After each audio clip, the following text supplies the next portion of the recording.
Shalom, que Dieu vous bénisse, que sa grâce demeure sur vous et sur le prophète Ange Josaphat, serviteur devant l'Éternel.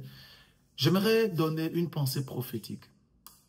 Lorsque j'étais en prière aujourd'hui, j'ai eu une pensée très prophétique, une révélation sur la Russie et l'Ukraine.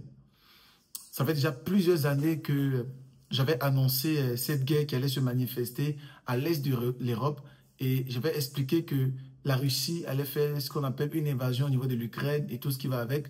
Et pendant plusieurs temps, j'ai pris le temps de pouvoir annoncer plusieurs pensées prophétiques sur l'état de cette guerre. Dernièrement, je vous ai annoncé que sous les Trump, nous avons une opportunité de pouvoir faire taire cette guerre entre l'Ukraine et la Russie. Je viens aujourd'hui donner une pensée prophétique. Pendant que je priais, j'aimerais donner cette pensée prophétique. Le but de cette pensée est de pouvoir sonner de l'alarme afin que nous puissions prier. Amen.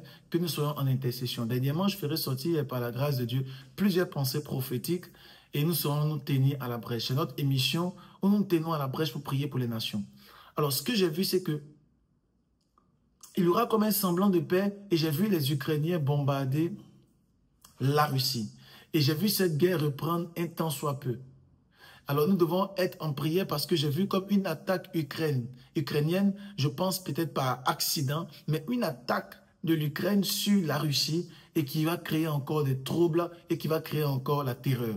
Et actuellement, vous avez vu que Donald Trump a réuni Emmanuel Macron, Zelensky, le président ukrainien, il a également vu le président russe, Vladimir Poutine, et c'est comme sur une très bonne voie, comme je l'avais déjà annoncé il y a de cela des années en arrière. Mais par contre, j'ai vu dans cette vision comme une attaque ukrainienne encore sur la Russie et qui va créer comme une forme de flamme. Nous devons tenir à la brèche. Pourquoi? Parce que pour nous, en tant qu'enfants de Dieu, en tant que chrétiens, la fin de cette guerre est une opportunité extraordinaire.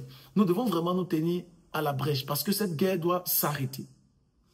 Dans quel but? Parce que la fin de cette guerre va marquer un temps extraordinaire pour l'Europe de l'Est. Ce sera un grand mouvement d'évangélisation et un grand mouvement de gagner des âmes. L'Esprit de Dieu m'a fait comprendre que cette guerre doit s'arrêter parce que simplement, après cette guerre, il y aura des cœurs qui seront très disposés, très disponibles pour l'évangile. Et les missionnaires devront y aller afin de gagner le maximum de personnes à Christ. Nous nous préparons en esprit afin de pouvoir également gagner le maximum de personnes. Alors je tenais à dire cette pensée prophétique afin que nous puissions nous tenir à la brèche et que nous soyons en prière en faveur de l'Ukraine et de la Russie afin que cette guerre puisse cesser. Que cette attaque qui va vouloir créer ce feu ne puisse pas se manifester par la puissance du Saint-Esprit. Tiens-toi à la brèche. Je suis le prophète Ange Josaphat. Tenons-nous à la brèche et intercédons pour la Russie et pour l'Ukraine.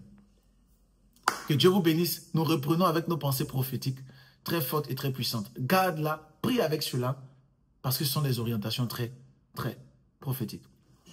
Mais God bless you. On reconnaît un prophète, comme j'ai dit tantôt, pas par ses prophéties, mais par l'accomplissement de ses prophéties. Mais God bless you. Je te dis shalom à toi.